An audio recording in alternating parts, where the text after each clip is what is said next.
রাজনীতিতে গণভোট নিয়ে তোলপাড়।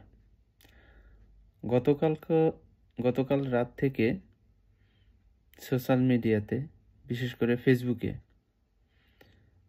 গণভোটের ক্ষেত্রে কেউ হ্যাঁ এর পক্ষে লিখছে, কেউ না এর পক্ষে লিখছেন। বিএনপি পন্থী যারা অ্যাক্টিভিস্ট, সমর্থক, কর্মী, বিএনপির বিভিন্ন অঙ্গ সংগঠনের নেতাকর্মী, বুদ্ধিজীবী, তারা লিখছেন না এর পক্ষে। অন্যদিকে জামাত, শিবির, জুলাইয়ের পক্ষের শক্তি, জুলাই যোদ্ধা এবং যারা জুলাইয়ের চেতনা ধারণ করে বিভিন্ন রাজনৈতিক সংগঠন, তারা লিখছেন হ্যাঁ, তারা হ্যাঁ এর পক্ষে। তো আশ্চর্যের বিষয় হলো, এই বিএনপির যে ভেরিফাইড পেজ এবং আওয়ামী লীগের যে ভেরিফাইড পেজগুলা, সেখান থেকে এই গণভোটের ক্ষেত্রে না এর পক্ষে লিখছে। সেম বিএনপির যে ভেরিফাইড পেজ, সেখানেও গণভোটের ক্ষেত্রে না এর পক্ষে লিখছে। এর মানে হচ্ছে বিএনপি তারা সংস্কার চায় না, সংস্কারের বিপক্ষে, গণভোটের বিপক্ষে এবং জুলাইয়ের যে সনদ, এই সনদ বাস্তবায়নের বিপক্ষে।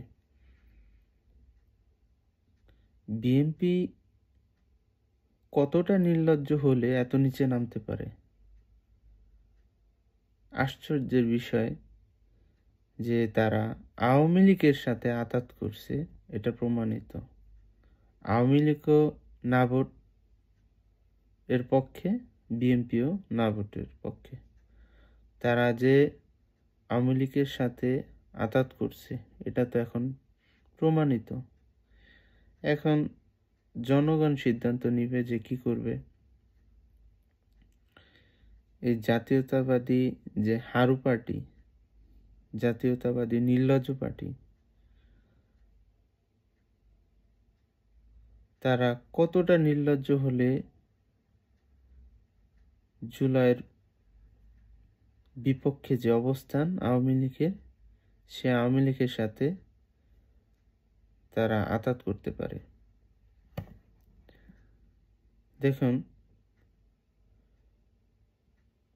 বিএনপিপন্থী যে বিভিন্ন অ্যাক্টিভিস্ট এবং বুদ্ধিজীবী, তাদের মাধ্যমে বিএনপি প্রকাশ করাচ্ছে যে যদি আওয়ামী লীগের ভোট এবং বিএনপির ভোট মিলে, অর্থাৎ এই গণভোটের ক্ষেত্রে তারা যদি না ভোটের পক্ষে ভোট দেয়, তাহলে কি হবে?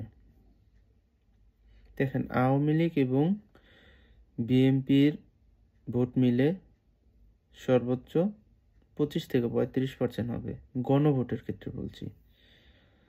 সেক্ষেত্রে সাধারণ জনগণ এবং জুলাইয়ের পক্ষে যারা শক্তি আছে, তাদের ভোট 75 থেকে 80% হবে। তারা কিন্তু হারবে।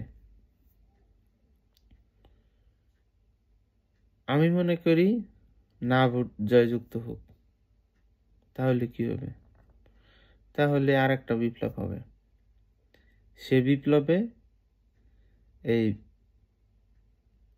যে গণঅভ্যুত্থানের যে সরকার, অন্তর্বর্তীকালীন যে সরকার, এই ইন্টারিম গভর্নমেন্ট যে ভুল করছে, এই ভুলগুলা শুধরানো যাবে। আর একটা যখন বিপ্লব হবে, সেই বিপ্লবী সরকার জুলাই সনদ বাস্তবায়ন করবে, সংস্কার করবে এবং নতুন একটা দেশ, বাংলাদেশ, যেটা আমরা বলি যে 2.0, সেটা কায়েমের ক্ষেত্রে সহায়ক ভূমিকা পালন করবে।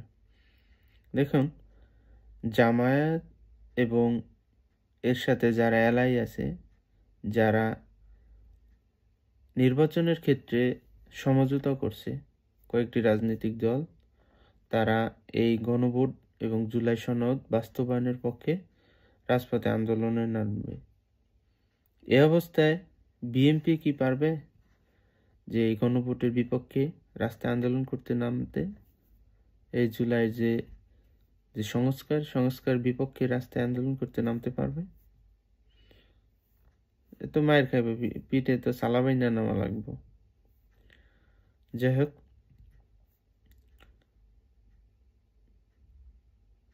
পরিস্থিতি আসলে স্বাভাবিক না, খুব জটিল থেকে জটিলতর দিকে যাচ্ছে। আল্লাহ তাআলা আমাদের হেফাজত করুক, আমিন। আসসালামু আলাইকুম রহমতুল্লাহ।